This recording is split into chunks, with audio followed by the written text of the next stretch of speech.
couple of months ago, a friend asked me to explain the misadventures with the box of ma because he didn't understand. I told him he didn't need to, partly because it was true, and partly because I didn't really want to explain. Like the song goes, you'll either get it, or I guess you won't. It all started by happenstance. I didn't want to spill my mom's ashes along the side of the highway if I got into an accident on my drive home, so I seatbelted the box into the passenger seat of my car and then texted a picture to my sisters as a joke, to lighten things up for all of us. When I got back to work and told my supervisor about it, she suggested I take pictures of Boxama in random places, and that's how it started. I didn't have a plan. I read about the butterfly room at the Boston Museum of Science in a novel set in a dystopic future. Thankfully, that part was actually true. My good friends Shelley and Daniel, who have a long history of their own misadventures, agreed to come along. I wanted to do a trapeze lesson for my birthday because I needed to do something physical and scary and brave to try to move myself from one emotional space to another. During that trip, my friend John took pictures of me reading from Angels in America. In the play, Harper asks the Mormon mother, "In your experience of the world, how do people change?"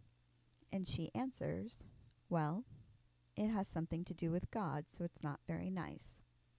God splits the skin with a jagged thumbnail from throat to belly, and then plunges a huge, filthy hand in.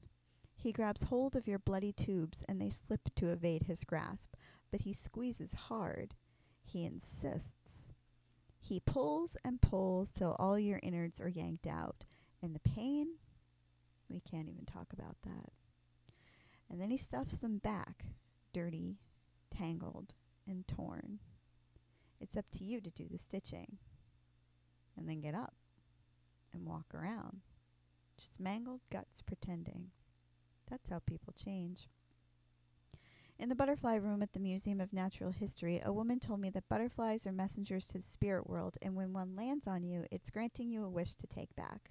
A black and red butterfly landed right below the DFTBA tattoo I'd gotten a couple months earlier. That tattoo was inspired by John Green, one of my heroes and favorite writers. Kate and I took Boxama on an epic road trip to meet him when his book tour brought him to Connecticut, which isn't nearly as close as it looks on a map. Later that month, Boxama and I met Bob, who treats me like the daughter he never had, at Storm King Art Center, my favorite place on the planet. By then, I'd realized I needed to go back to the city because I needed a picture of my feet in the Bethesda fountain. It was all because of the end of Angels in America, when Belize says, "If anyone who was suffering in the body or the spirit walked through the waters of the fountain of Bethesda, they would be healed, washed clean of pain." After all, that's what I was still looking for. But the fountain was under construction. Daniel, John, and I ate cannoli and posted sticky notes with fun and inspiring things written on them around the city. We took Boxama to the Central Park Zoo so I could get a picture of her with a seal in the background, because thanks to a book written by my mentor Suzanne, I can't separate even the idea of seals from the words, "You're with me, and you're fine, and you're loved." And it's funny, because I've never been alone for a misadventure. I've always had at least one person who agreed when asked or who volunteered to come along. Some of them were old friends, people who knew my mom when she was alive, but many are newer friends, and several didn't even meet me until after she died. I call all of them my partners in awesome, because they are way better than partners in crime. They are people who made it seem like it was normal to run around with a box of your mother's ashes, taking pictures in strange places, even though I know that it's not. In a short guide to a happy life, Anna Quindlen, whose mother also died when she was young, writes, "Get a life in which you are not alone. Find people you love and who love you, and remember that love is not leisure, it is work. Get a life in which you are generous, and realize that life is glorious and that you have no business taking it for granted. Care so deeply about its goodness that you want to spread it around." And that, more than anything, is the heart of the magic of these misadventures. They've been about making the most of the time we have on this planet, about adventure and chasing down joy with people who accept you for who you are and where you're at, even when you form really clunky phrases. The misadventures have been about me finding peace after the most painful experience of my life. But they've been about more than that.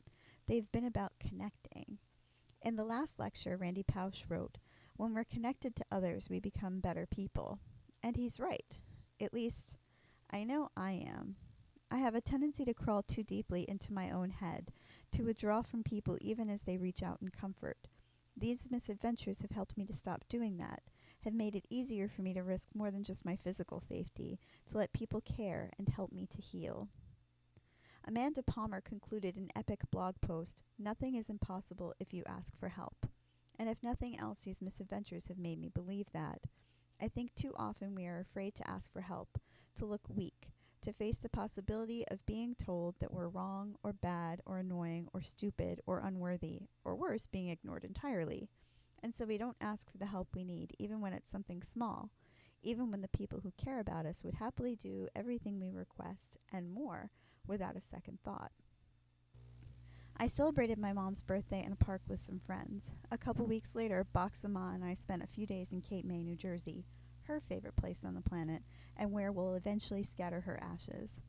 My sisters still don't understand or appreciate the misadventures, but I'm grateful that my aunt is one of the people who gets it. Mia took a challenge I'd sent months earlier in the mail and responded by challenging me to ride waterfalls at Step Falls Preserve, a well-hidden natural water park in a corner of western Maine. Then Bach and I braved airport security to explore our nation's capital with some of the best co-workers any girl ever had. Over Labor Day weekend, I finally got my feet in the Bethesda fountain, which was really slimy and gross, and I'd rather not think about the pigeon poop when I think about the poetry of the gesture. Mom liked Native American culture, so I took the box and part of a belt she beaded in high school to say hello to the big friggin' Indian in Yarmouth just before we traveled back to New York for the best roller derby the East Coast had to offer. My mom wasn't always able to tell me she was proud of me, but I know that my involvement with roller derby both surprised and pleased her. I've always been especially tuned in to dates. For the first 6 months, I counted every Thursday and called it my nemesis. For the first year, I dreaded the 8th of every month. But the actual anniversary itself wasn't as hard as I expected it to be, probably because I commemorated the day by getting the other wrist branded with the word love and an image from the book Jonathan Livingston's Seagull. My right wrist reminds me to be awesome. My left one reminds me to keep working on love. The misadventures slowed down a lot in 2011, which is probably to be expected. It's like there's a statute of limitations on grief, and everyone expects you to get over the death after a year. Even you.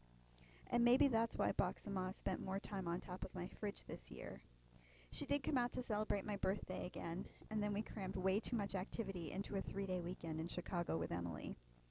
Standing on the plexiglass platform at the top of the Willis Tower was terrifying and beautiful at the same time, and I kept thinking that if Mom were alive and I'd called her to tell her about it, she probably would have told me I was crazy, but that I'd hear a note of pride in her voice underneath it all. By the time we got home from Chicago, the original box had been through airport security in 3 major cities, traveled most of New England, been to the beach, and spent a fair amount of time near fountains and waterfalls. The cardboard was reinforced with duct tape. A lot of duct tape. And although my mother had a MacGyver-like fascination with the stuff, I realized it was probably time to move Mom's ashes into a new box. I wasn't sure how or when to do that, but it worked out well that the first misadventure in the new box would be to visit the grave of her father, who died a year and a half, almost to the day, before she did. After that, we saw my favorite writer of all time, Neil Gaiman, read from American Gods, which has an awful lot of travel and magic in it. And then it took 2 trips to Providence just a couple weeks apart to create a star on a map and then find the center of it.